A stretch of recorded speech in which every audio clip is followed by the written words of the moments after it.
O que o islamismo tem a ver com o anticristo? Por que cargas d'água a gente vai querer saber sobre um cara que será a reencarnação do mal em pessoa e que só tem o intuito de destruir? Lembrando que ele não é simplesmente uma pessoa física, um líder mundial que vai se levantar no fim dos tempos. O anticristo é, na verdade, um espírito que vem operando ao longo dos séculos, de geração em geração, executando o objetivo para o qual foi enviado na Terra. E que continuará até o dia em que Jesus Cristo lançará no lago de fogo e enxofre. Então hoje a gente vai mastigar um pouquinho sobre esse assunto que com certeza não vai caber em apenas um vídeo. Lembrando que vai ter continuação. E o que é que existe de relação, Jota, entre islamismo e o anticristo? Você vai ficar sabendo aqui. Simbora!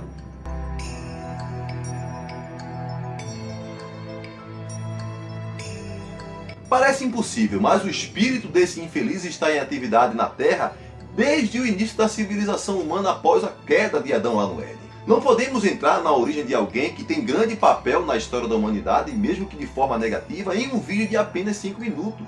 O assunto é vasto. Todas as profecias bíblicas, todas sem exceção, apontam a origem do anticristo para o Oriente Médio e para o mundo árabe. As profecias bíblicas não têm nada a ver com os países das Américas, Europa, nem com a Ásia. E esqueça a ideia de que o anticristo será europeu, meu querido, porque ele não vai ser o Papa. O Papa não vai ressuscitar. Tampouco será o Emmanuel Macron, como muita gente aí de forma equivocada tem acreditado. Até porque, em algum dia no passado, eu também já pensei nessa possibilidade, cara. Mas ao pesquisar assuntos teológicos e escatológicos dentro das Escrituras, pude ver o quanto eu me enganei. A única religião no mundo que atende o perfil do que dizem as Escrituras no tocante à pessoa do anticristo é, sem dúvida, o islamismo. Pois nenhuma outra no mundo é tão radical quanto eles nesse aspecto, para defender sua fé com unhas e dentes ao ponto de degolar aqueles que se opõem às suas convicções religiosas, se não eles, os muçulmanos. Eu até entendo que para você seja difícil, você pagou um curso caríssimo de teologia, fez mestrado e bacharelado em escatologia, etc. E de repente você parar de acreditar naquilo que você tanto defende há anos, mas compreenda uma coisa, a filosofia que seus professores criaram não está acima das Escrituras. Elas sim mostram quem de fato é o anticristo, o governo de onde ele surgirá e a que povo ele pertence. Então você vai ler esses versículos aqui, ó, que estão aqui mencionados, tá certo? Para você poder se ligar no que eu estou falando. João é o apóstolo que intitula o opositor de Deus como anticristo e é quem mais fala sobre a pessoa dele. E nos versículos que eu mencionei aqui para vocês, ele tenta nos mostrar que o espírito do anticristo já operava e opera em nossos dias, tentando anular a pessoa de Jesus Cristo como Filho de Deus, sua obra, seu sacrifício, sua divindade e a sua condição de ter todo o poder no céu e na terra. Apenas 2 religiões no mundo têm interesse em negar a existência da Trindade, as quais são Testemunha de Jeová, mas pelo menos esses não têm histórico algum de matar ninguém em nome da sua religião, e a outra é, sem dúvida, o islamismo. As Testemunhas de Jeová creem em Deus Pai, Jesus Cristo e no Espírito Santo à maneira deles, mas não negam a existência da Trindade como o islamismo procura fazer de forma radical. Além de negar a Trindade, o islamismo chega a chamar de blasfêmia o fato das pessoas chamarem Jesus de Filho de Deus. Até porque, para eles, Jesus Cristo foi crucificado e pelo fato de ter sido morto, ele não ressuscitou. E que isso foi montado pelos cristãos e que se Maomé não ressuscitou, ele também não poderia ter ressuscitado, uma vez que eles acreditam que Maomé é mais importante que Jesus Cristo. Dizem que Jesus foi morto pelo Império Romano e que essa ressurreição foi forjada para poderem criar finalmente a religião cristã e que, portanto, o caos no mundo é causado pelo fato dos cristãos existirem, cara. Mas veja só, então somos nós quem vivemos aí matando pessoas que não professam as mesmas convicções religiosas que nós. Somos nós que vivemos explodindo pessoas mundo afora, né?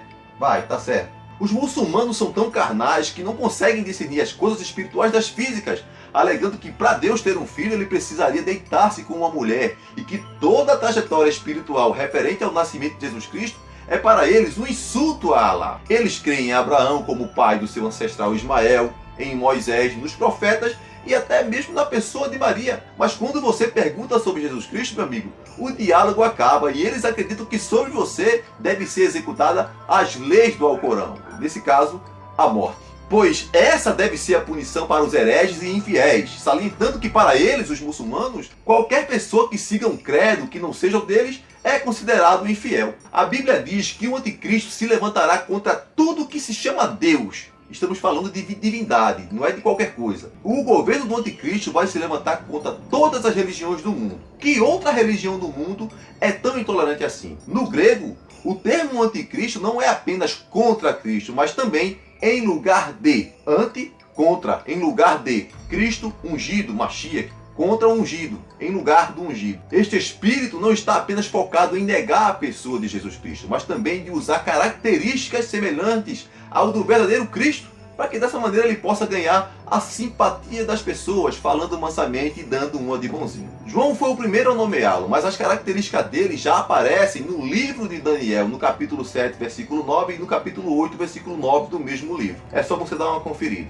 A primeira profecia que fala sobre ele está em Isaías, capítulo 14, quando se refere ao rei de Sidom. Já a revelação aberta sobre a pessoa do anticristo está em Tessalonicenses, capítulo 2, quando Paulo revela seu caráter, sua figura e o seu objetivo na Terra. Dentro das Escrituras, 4 personagens são os mais profetizados e mencionados. Primeiro, Cristo.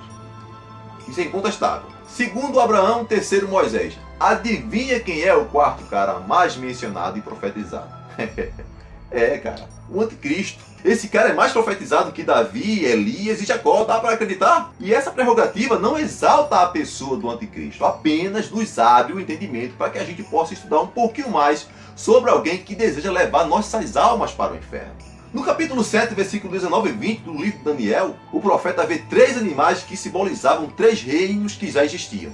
E posteriormente, um prevaleceria sobre o outro. Mas ao ver o quarto animal, o animal que simbolizava o Império Romano, não conseguiu identificar. Isso está relacionado ao fato dele ainda não existir. Por isso que ele estava fora de tudo aquilo que Daniel conhecia no mundo animal. Não havia sombra desse império ainda, eis o porquê era difícil identificar o animal. E é justamente daí que virá o líder mundial, pois suas características serão semelhantes à desses impérios. Nos vídeos seguintes que a gente vai destrinchar, você vai ficar bem a par de muita coisa, beleza? Mas enquanto o outro vídeo não chega, vá pesquisando e lendo a Bíblia, para que você seja confirmado por ela e pelas informações que estão sendo passadas para você aqui, beleza? Eu tenho agora um compromisso com vocês, galera, de trazer o resto do conteúdo sobre o assunto em um próximo vídeo. Eu espero ter ajudado, então não esqueça, se inscreva no canal. Se você está me vendo pelo Facebook, vai lá no YouTube, se inscreve, deixe seu like, compartilhe o vídeo com aquelas pessoas que se interessam pelo assunto. Pois o assunto é muito sério e tem muito a ver com a nossa salvação, ou pelo menos com algo que pode implicar nela, tá certo? Então até um próximo vídeo e lá a gente continua. Um abraço a todos.